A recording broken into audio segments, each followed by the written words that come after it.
Hi hello ಎಲ್ರಿಗೂ ನಮಸ್ಕಾರ. Welcome to my channel. ನಾನಿವತ್ತು ಆರೋಗ್ಯಕರವಾದ ಮತ್ತು ರುಚಿಯಾದ ಗಣಕೆ ಸೊಪ್ಪನ್ನು ಪಲ್ಯ ಮಾಡ್ತಾಯಿದ್ದೀನಿ.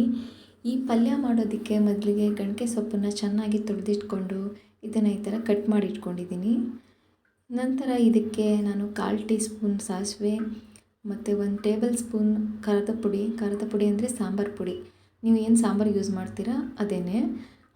ಮತ್ತು ನಾನು ಇದಕ್ಕೆ ಒಂದು ಬೆಳ್ಳುಳ್ಳಿನ ಜಜ್ಜಿಟ್ಕೊಂಡಿದ್ದೀನಿ. ಸ್ವಲ್ಪ ಹುಣಸೆಹಣ್ಣು ಮತ್ತು ಬೆಲ್ಲನ ನೀರಲ್ಲಿ ಹಾಕಿ ನೆನೆಸ್ಕೋಬೇಕು. 2 ಒಣಮೆಣಸಿನಕಾಯಿ ಮತ್ತು ಕರಿಬೇವು, ರುಚಿಗೆ ತಕ್ಕಷ್ಟು ಉಪ್ಪು, 2 ಈರುಳ್ಳಿನ ಈ ಥರ ಹೆಚ್ಚಿಟ್ಕೊಂಡಿದ್ದೀನಿ.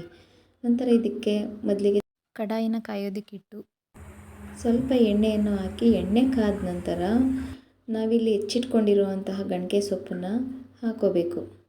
ಇದನ್ನು ನಾವು ಚೆನ್ನಾಗಿ ಫ್ರೈ ಮಾಡ್ಕೋಬೇಕು. ಗಣಕೆ ಸೊಪ್ಪು ತುಂಬಾ ಒಳ್ಳೆಯದು. ಇದರಲ್ಲಿ ವಿಟಮಿನ್ ಬಿ ಆ್ಯಂಡ್ ಸಿ ಹೇರಳವಾಗಿದೆ. ಕೆಮ್ಮು ಮತ್ತು ಶೀತ ನಿವಾರಣೆಗೆ ಈ ಗಣಕೆ ಸೊಪ್ಪು ತುಂಬಾ ಒಳ್ಳೆಯದು ಅಂತ ಹೇಳ್ಬೋದು. ಇನ್ನೂ ನನ್ನ ಚಾನಲ್ನ ಯಾರೆಲ್ಲ ಸಬ್ಸ್ಕ್ರೈಬ್ ಆಗಿಲ್ಲ ಅವರು ದಯವಿಟ್ಟು ಕೂಡಲೇ ಸಬ್ಸ್ಕ್ರೈಬ್ ಆಗಿ. ಈ ರೆಸಿಪಿ ಇಷ್ಟ ಆದಲ್ಲಿ ದಯವಿಟ್ಟು ಲೈಕ್ ಮಾಡಿ. ಇದನ್ನು ಚೆನ್ನಾಗಿ ಫ್ರೈ ಮಾಡ್ಕೋಬೇಕು. ಫ್ರೈ ಮಾಡ್ತಾ ಈ ಥರ ನೀರು ಬಿಡುತ್ತೆ. ಈ ನೀರೆಲ್ಲ ಚೆನ್ನಾಗಿ ಇಂಗೋ ಥರ ನಾವು ಹುರ್ಕೋಬೇಕು.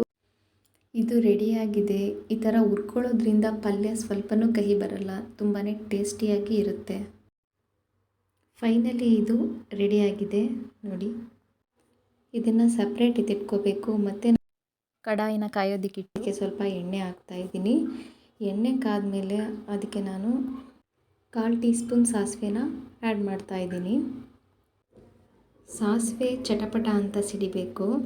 ಸಾಸಿವೆ ಸಿಡಿದ ಮೇಲೆ ಸ್ವಲ್ಪ ಕರಿಬೇವನ್ನು ಹಾಕ್ತಾ ಇದ್ದೀನಿ. ಮತ್ತು ಇದಕ್ಕೆ 2 ಒಣಮೆಣಸಿನ್ಕಾಯಿ ಹಾಕೋತಿದ್ದೀನಿ. ನಂತರ ಸ್ವಲ್ಪ ಜಜ್ಜಿಟ್ಕೊಂಡಿರೋ ಬೆಳ್ಳುಳ್ಳಿನ ಆ್ಯಡ್ ಮಾಡ್ಕೊಳ್ತಿದ್ದೀನಿ. ಇದನ್ನು ಚೆನ್ನಾಗಿ ಫ್ರೈ ಮಾಡ್ಕೊಂಡ್ಮೇಲೆ ಇದಕ್ಕೆ 2 ಹೆಚ್ಚಿಟ್ಕೊಂಡಿರುವಂತಹ ಈರುಳ್ಳಿನ ಆ್ಯಡ್ ಮಾಡ್ಕೋಬೇಕು. ಇದನ್ನು ಸಹ ಚೆನ್ನಾಗಿ ಫ್ರೈ ಮಾಡ್ಕೋಬೇಕು. ಈರುಳ್ಳಿ ಕಂದು ಬಣ್ಣಕ್ಕೆ ಬಂದ ಮೇಲೆ ಇದಕ್ಕೆ ನಾವು 1 ಟೇಬಲ್ ಸ್ಪೂನ್ ಖಾರದ ಪುಡಿನ ಆ್ಯಡ್ ಮಾಡ್ಕೋಬೇಕು. ಇವಾಗ ಖಾರದ ಪುಡಿ ಹಸಿ ವಾಸನೆ ಹೋಗೋ ತನಕ ಚೆನ್ನಾಗಿ ಹುರ್ಕೋಬೇಕು. ಇದನ್ನೆಲ್ಲ ಫ್ರೈ ಮಾಡಾದ್ಮೇಲೆ ಗಣಕೆ ಸೊಪ್ಪನ್ನು ಹಾಕೋಬೇಕು.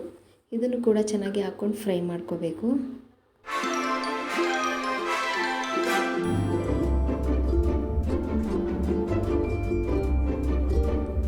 ನಂತರ ಇದಕ್ಕೆ ರುಚಿಗೆ ತಕ್ಕಷ್ಟು ಉಪ್ಪನ್ನು ಆ್ಯಡ್ ಮಾಡ್ಕೋಬೇಕು.